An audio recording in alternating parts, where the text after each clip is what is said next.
Bienvenue dans ce premier vlog public domaine. Au sommaire, reprise des open mat à la Casa de la Pelle après 3 mois de confinement, ça a été chaud. Longue interview de Jekyll, co-créateur de Bleu Noir à Paris et Biarritz. Et on démarre avec un pit stop à Guérande, chez Wave Toys, avec Maxime, le shaper local.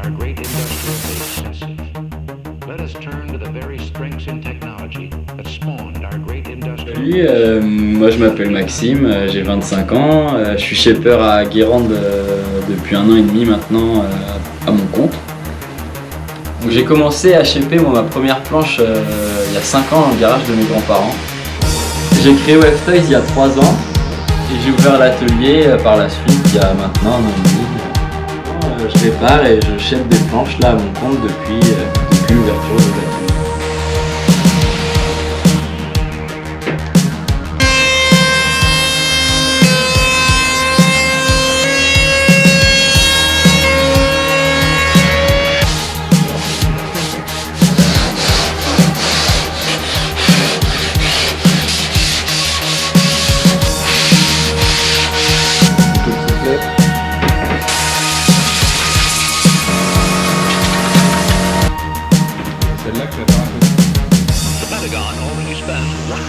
A year for research on high-energy particle beam generators and lasers, which it hopes to perfect by the end of the century. He's put down incoming Soviet ICBMs or fired from satellites, knocked them out as they rose from their silos. White House aides say research on such space-age weapons does not violate the existing EBM treaty. In fact, the Russians are busy developing the same weapons themselves. What the president proposed could lead to one of the most radical turnabout of our time in strategic nuclear policy, and we will spend most of this broadcast trying to put that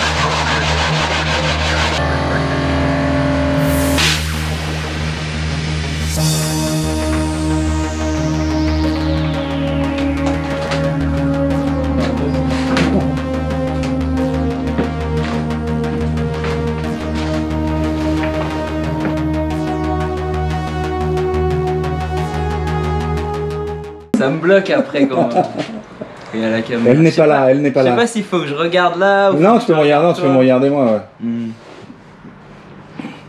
Bon. Pas passer. Inverse tes jambes, inverse tes jambes.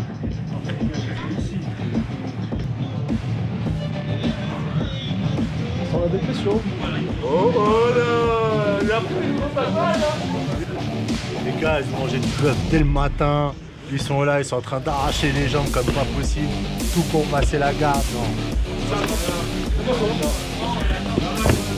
Wow.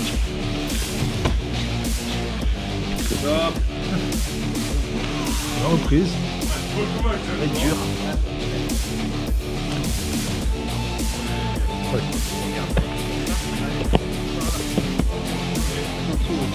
Le dos. Voilà.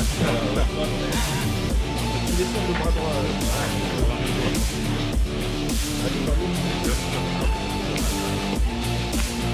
Oh, qui ressemble à la garde. Elle est relou, hein.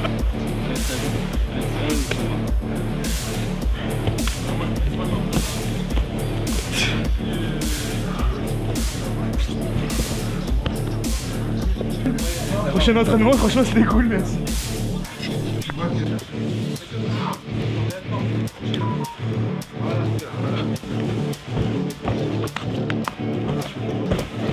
Ah, super. C'est bien ça qu'il faut faire. Ah non.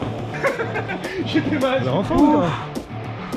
Ah, toi aussi. Ils ont tout donné, ils sont morts les manipants.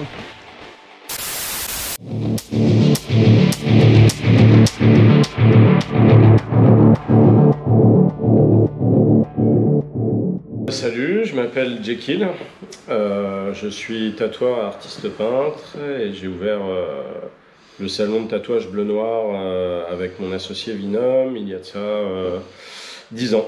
10 ans. Ouais, on a fêté nos 10 ans récemment. D'accord. Et vous avez aussi un Bleu Noir à Biarritz qui lui a ouvert un peu plus récemment. Enfin, ouais, il y a 4 ans je dirais, on a ouvert Bleu Noir Biarritz. D'accord. Moi je t'ai connu via le 9e concept. C'est quoi ton parcours jusqu'à la création de Bleu Noir en fait? C'est un parcours, c'est une école de graphisme. Voilà, en premier lieu, j'ai toujours voulu dessiner moi à la base. J'ai aussi fait du graffiti, je suis passé un peu par tous ces trucs-là. Et finalement, quand j'étais gamin, genre 15-16 ans, je me disais que c'était trop bien, par exemple, d'être peintre en lettres. J'aimais bien parce qu'il y avait ce rapport vraiment à l'artisanat, il y avait un truc qui me plaisait et tout. Sauf que quand j'ai commencé mon école de graphisme, ça existait absolument plus ce truc-là. On apprenait plutôt à bosser sur l'ordi, on commençait tous ces trucs-là. Et puis rapidement, j'ai fait des stages en agence de pub et tout, ça m'a pas trop plu. J'ai compris que je dessinerais jamais dans ces conditions-là. Et j'ai rencontré par hasard les gars de 9e Concept, notamment à l'époque Steph et Jerk et après Ned, parce que j'ai remplacé un pote qui était régisseur sur les tournées Desperados sur lesquelles il faisait des tatous éphémères. Et en me retrouvant régisseur de remplacement, j'ai rencontré ces gars qui faisaient des trucs super cool, je leur ai expliqué que moi aussi je dessinais. Et puis au bout de quelques jours, j'étais chez Steph avec mon book sous le bras, et puis c'était parti pour commencer à bosser avec eux, quoi. C'est ce qui m'a mis le pied à l'étrier, je dirais. Ouais. Et comment tu as switché de la partie classique, dessin, organique ou graffiti quand on a fait un petit peu, à comment tu t'es retrouvé avec un dermographe dans les mains? Alors j'ai toujours été vachement influencé par un certain style de tatouage, tout ce qui est ornemental en tout cas. Ça me plaisait beaucoup, notamment à l'époque, tout le tatouage marquisien, polynésien, il y avait un truc qui me parlait vachement dans le graphisme, dans la construction des dessins et tout.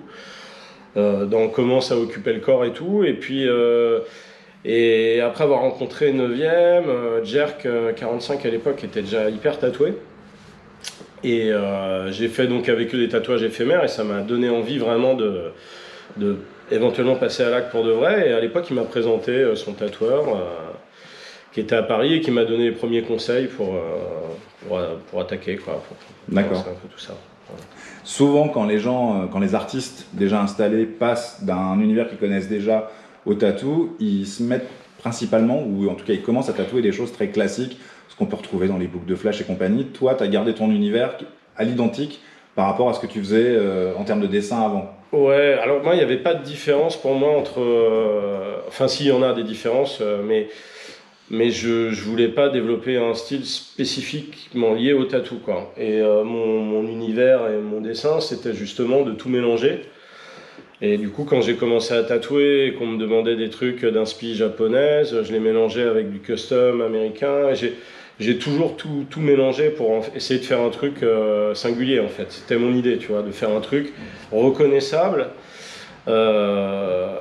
Je dirais pas nouveau, parce que rien n'est nouveau aujourd'hui, c'est difficile d'inventer un truc, mais en mélangeant, tu peux te détacher de pas mal de choses existantes, quoi. Donc c'était mon idée. Et quand j'ai tatoué, j'ai cultivé ça, j'ai toujours cultivé ça, quoi. Essayer de trouver quelque chose d'un peu différent, d'avancer vers ça. Et puis de plus en plus, en fait, maintenant il y a des choses que j'ai fait, que je fais plus, j'essaie vraiment de faire avancer mon travail, tu vois. Et j'ai la chance d'avoir des clients qui viennent me voir quand même pour mon boulot, donc qui me montrent des références qui sont les miennes. Donc ça me permet, voilà, aussi de les amener des fois, de discuter avec eux et de les amener vers quelque chose que je fais maintenant, mais que je faisais pas forcément au moment où ils sont intéressés à mon travail. Des fois ils captent et voilà, j'ai pas mal de chance là-dessus. Parce que tu as quand même une grosse... Les clients, c'est pas une toile. Tu vois, c'est-à-dire qu'une toile ou un mur, tu fais ce que tu veux dessus, il va pas se plaindre, il sera pas déçu surtout. Là, avec le tatou, voilà, c'est qu'il y a cette notion de t'as une responsabilité, c'est le côté, t'es plus qu'un artiste, t'es aussi un artisan. Parce que malgré tout, tu bosses pour quelqu'un, c'est un travail de commande, et moi je travaille principalement en freehand, donc sur la plupart des pièces, notamment les grosses, il n'y a pas de prévisualisation du dessin avant pour la personne, c'est-à-dire que je vais dessiner au feutre sur elle, je vais improviser. Ah oui, tu ne prépares pas de stencil, il n'y a pas nécessairement... Ça m'arrive pour des dessins très géométriques et des tatous plus petits. Ouais. Là, auquel cas, en début de séance, je travaille un peu, je discute avec les gens, je travaille sur mon motif, il y a un stencil. Mais quand c'est des plus grosses pièces, pour avoir un truc vraiment ergonomique qui fonctionne bien sur les gens et tout, il y a beaucoup de dessins au feutre sur eux. Donc il y a toute une partie de discussion, ouais. Il faut qu'ils me fassent confiance, mais après... ils viennent aussi pour ça en première instance. Je pense qu'ils viennent pour ça, puis je leur explique, avant même qu'ils prennent rendez-vous, ça leur expliquer, ils savent comment ça se passe, ils sont pas pris par surprise, j'ai pas vu le dessin, non, ils le savent. Maintenant, on prend un peu de temps, on discute, on voit ce qui est faisable ou pas. Je leur dis ça c'est faisable, ça c'est pas faisable, ça va ressembler plutôt à ça. On regarde des références de trucs que j'ai fait pour que moi je puisse savoir aussi ce qu'ils attendent de moi dans mon travail. Et puis une fois qu'on est OK, ben, on se lance dans le truc. Mais c'est vrai que j'ai la chance d'avoir des gens quand même qui me font confiance aussi. Tu as un univers graphique qui est proche de la board culture, tu es surfeur, tu as ouvert un shop à Biarritz, j'imagine que tu as fait pas mal de collabs, et pour la partie boulot avec certaines marques, ou pour la partie plaisir avec des shapers. Ouais, un peu des deux. Bah, en fait, j'ai aussi bossé pas mal de temps, plus dans le textile, et j'ai travaillé notamment pour Riff à l'époque, qui est une marque vraiment spécifique surf. Avec Venom, j'ai travaillé plus pour Carhartt et les jeans Edwin.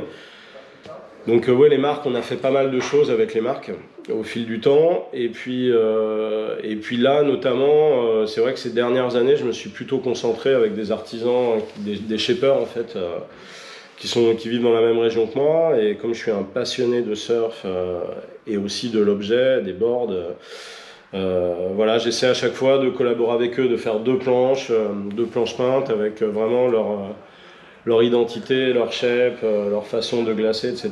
Et puis amener mon univers graphique dessus. J'essaie de faire ça chaque été, en fait, de sortir 2-3 planches différentes. D'accord. Et avec cette proximité que, là on passe un peu dans un autre registre, mais avec cette proximité qu'a le jiu-jitsu brésilien ou le MMA de manière générale avec la board culture, le fait que certaines marques soient installées à Biarritz, ou que l'épicentre aujourd'hui de la mouvance jiu-jitsu brésilien, c'est la Californie du Sud. Tu t'es jamais retrouvé à bosser soit pour une marque de kimono, ou même dans un cas de figure où tu as un pote surfeur qui t'est dit vas-y, je te file un kimono, tu viens essayer Non, ça m'est pas encore arrivé en tout cas. Non. Après, c'est peut-être pas ta cam non plus, mais. Non, j'y ai jamais pensé. Bien sûr, je connais parce que, comme tu dis, il y a un crossover. Enfin voilà, on en entend souvent parler. Il y a des marques qui communiquent aussi beaucoup là-dessus et tout. Mais non, j'ai jamais eu l'occasion d'essayer. Et puis, à vrai dire, j'ai un emploi du temps déjà bien rempli. Entre ma vie de tatoueur et mon travail, mes allers-retours entre Paris et Biarritz, et puis le surf, ma vie de famille, etc. Il n'y a pas vraiment de place pour autre chose. C'est assez compliqué de se dire tiens, on va faire un autre truc. Ou même à un moment, j'ai repensé, parce que moi, j'ai fait beaucoup de motocross, et notamment de supercross gamin. J'ai arrêté sur une grosse blessure à l'âge de 18 ans, donc j'ai fait ça de 8 à 18 ans. Et c'est vrai que ça me titille un peu, parce que je sais encore rouler sur une moto de cross, etc. Et des fois, je me dis, ah, mais je pourrais me prendre une moto, surtout là-bas, il y a des terrains assez cool et tout. Mais non, en fait, j'ai plus le temps. Et puis, je préfère passer à autre chose, quoi. Après la moto, j'ai fait du snowboard. Après le snowboard, j'ai fait du surf. Et puis, c'est bien de... Ouais, faut tout savoir tourner la page à un moment aussi.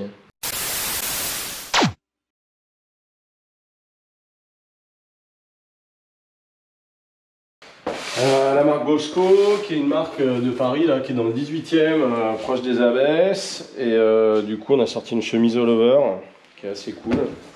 Type chemise hawaïenne. Et un pocket tee aussi. Marque Bosco Paris, qui est assez cool. Top.